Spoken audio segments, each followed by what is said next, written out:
ফারিয়া করলে লীলা খেলা আর আমরা করলে অশ্লীল, এ কেমন মন্তব্য করে বসলেন ময়ূরী। বর্তমান সময়ের জনপ্রিয় নেত্রী নুসরাত ফারিয়া বরাবরই খোলামেলা পোশাকে পর্দায় হাজির হয়ে ভক্তদের মনে ঝড় তোলেন। এবারও তার ব্যতিক্রম হলো না। সম্প্রতি সামাজিক যোগাযোগ মাধ্যমে একটি ছবি শেয়ার করেছেন ফারিয়া, যা দেখে উত্তাল পুরো নেট দুনিয়া। ফারিয়ার এমন লুকের ছবি নিয়ে ব্যাপক প্রতিক্রিয়ার সৃষ্টি হয়েছে সামাজিক যোগাযোগ মাধ্যমে।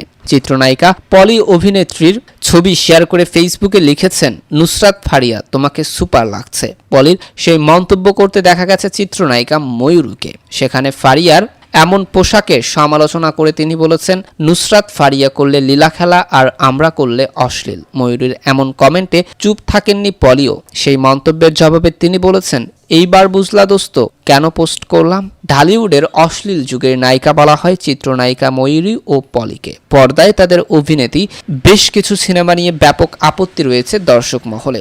যদিও নিজেদেরকে অশ্লীল যুগের নায়িকার তকমার ভীষণ আপত্তি রয়েছে পলি ও ময়ূরীর, তবে নেটিজেনদের ধারণা হয়তো এই আপত্তি থেকেই ফারিয়ার এমন ছবি নিয়ে খোঁচা দিতে দেখা গেল তাদেরকে। তবে সমালোচকদের মন্তব্য কিংবা আপত্তিকে পাত্তাই দেন না ফারিয়া। বর্তমানে ভ্যাকেশন মুডে ব্যস্ত রয়েছেন তিনি। সর্বশেষ বঙ্গবন্ধুর বায়োপিকে দেখা গেছে ফারিয়াকে। শ্যাম বেনেগাল নির্মিত মুজিব, একটি জাতির রূপকার সিনেমায় শেখ হাসিনার চরিত্রে অভিনয় করেছেন এই অভিনেত্রী।